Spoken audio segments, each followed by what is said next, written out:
Pirate Yakuza in Hawaii is a swashbuckling crime game that's audaciously dumb. To be a Like a Dragon fan is to be a gamer spoiled for choice. Since 2005, the franchise formerly known as Yakuza has seen 9 mainline entries and 14 spin-offs, making it Sega's long-running action role-playing game series. With near-annual releases, it's almost inescapable at this point, with older titles taking up swaths of digital real estate from virtual bargain bin sales and Netflix-like gaming subscription services. Beyond gaming, there's not one, but 2, live-action adaptations that diverge in their interpretations, representing the series at both its wackiest and most dramatic. Thanks to this steady drip of releases, Like a Dragon fans have been virtually gorging themselves on a wealth of content for years. For newcomers, it can be almost overwhelming. For the faithful, it's a comfort. There's always more Like a Dragon just around the corner. The key to all of this is developer Ryuga Gotoku Studios' chameleon-like ability to continue its sprawling, soap opera-like story while riffing off on gameplay mechanics from other studios' biggest games. Rather than spending years of R&D perpetually reinventing themselves, its creators take what's worked in their own games, incorporate the best bits of others, and remix the brew over and over. Variety is central to the series, which initially followed the story of Kazuma Kiryu, a mild-mannered former gangster tasked with cleaning up his clan's messes while juggling being the adoptive father of a school of orphans. Throughout the many games that followed, Like a Dragon let players take control of Kiryu and a short list of other protagonists before passing the baton to its new flagship hero, Ichiban Kasuga, in Like a Dragon 2020.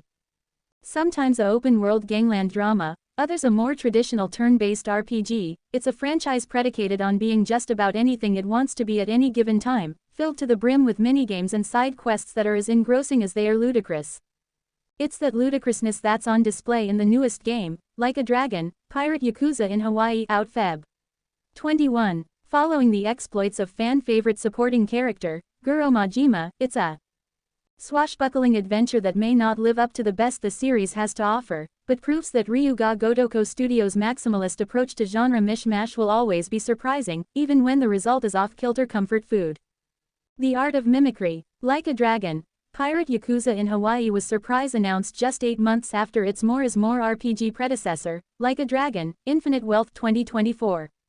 Surprise is the operative word, because although RGG generally releases new games annually, a feat virtually unheard of for RPGs, an immediate follow-up to an already massive game sounded impossible. Considering the follow-up in question had an entirely different story, protagonist, and crazy new gameplay systems, it frankly should have been. It wasn't exactly just more of the same. Except in some ways, it was, at least in a technical sense. Speaking with the Washington Post, studio head Masayoshi Yokoyama revealed that their design philosophy boils down to a work smarter, not harder approach to game development, wherein they reuse assets and gameplay environments from their Dragon engine like a movie or television set would, as opposed to starting from scratch with every new game like its contemporaries. This method not only allowed them to develop Infinite Wealth concurrently and Pirate Yakuza concurrently with the same team, but produce a whopping 6 RPGs in 5 years. While other playable characters would reappear intermittently in the series, Pirate Yakuza is the second instance where Guro Majima, whose popularity nearly eclipses Kiryu's, serves as its main playable character. Coupled with being a Majima-centric game, Pirate Yakuza also continues RGG's growing reputation for mimicking mechanics from other big game franchises in ways that go beyond dingy gimmicks, pulling inspiration from its peers to create fully integrated game modes with their own well-known eccentric flair. Such mimicry can be seen all across their recent output. Spin-off series Judgment 2018 featured a more detective-like, investigative bend with a gameplay style that felt like Ace Attorney meets L.A. Noire. Like a Dragon 2020 introduced legally distinct Pokémon-esque arena battles, and Infinite Wealth 2024 even aped Animal Crossing.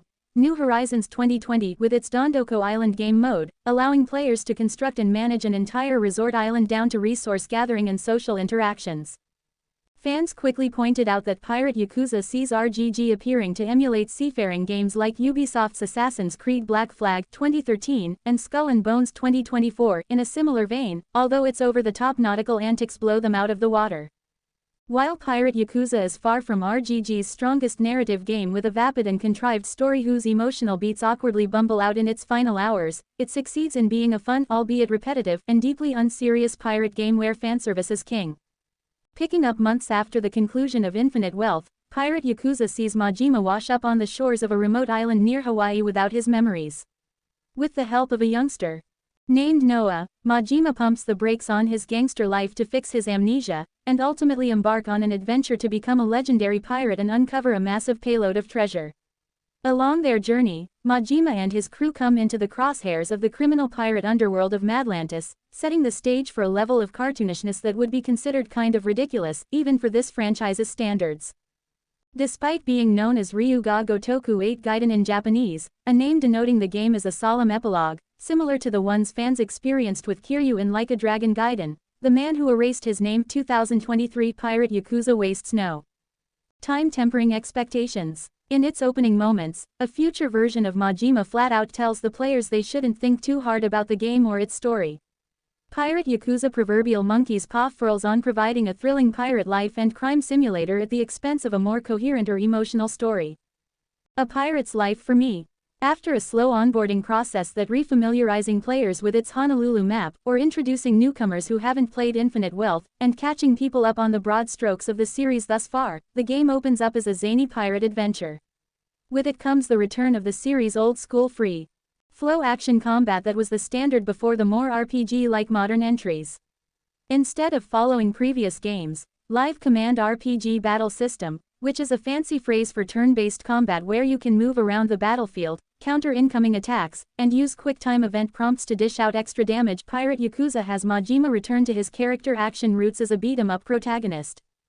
This time, Majima has a swashbuckling pirate fighting style added to his toolkit that allows him to fight with dual blades, a revolver, and a Mortal Kombat-esque hook and chain. Pirate Yakuza also sees RGG implement new mechanics, from its real-time strategy tower defense minigame content through its congested Musou-like deckside and island-bound pirate battles that force players to take on waves of enemies, juggling their bodies mid-air for extensive combos. The added cherry on top of Pirate Yakuza's already dense helping of action is that its gameplay may also provide a sneak peek at the possibilities of the Dragon Engine. For the developers, recently announced Virtua Fighter game. During his island hopping, Majima also uncovers 4 powerful cursed instruments that can invoke powerful Final Fantasy-like summons, cranking its already chaotic battles up just another notch. In typical madcap Like a Dragon fashion, these cursed weapons manifest as a colossal chimpanzee, a swarm of jellyfish, a shiver of sharks descending from the heavens, and a powerful gust of wind from the wings of a giant parrot assisting Majima in the battles on land and sea. Speaking of sea battles, the coup de grace of Pirate Yakuza is the inclusion of full-on naval battles. While sailing the high seas, Majima can chart a course to uncover hidden treasure on enemy pirate-controlled islands and engage in multi-layered nautical battles while ducking hazardous whirlpools and lightning. Alongside letting fans treat Majima like a Ken doll by fashioning his outfits, hairstyles, makeup, and jewelry, the game allows players to customize and gussy up his sea vessel. Like a nautical version of Pimp My Ride, Pirate Yakuza extends its freedom of expression to the cosmetics and armaments of his pirate ship. Moreover, Pirate Yakuza's naval gameplay goes beyond simply reheating Ubisoft's nachos. It transforms sea combat into a gourmet meal where you can drift to enemy ships and blast them into oblivion with cannons that shoot coconuts, lasers, flamethrowers, ice beams, and more.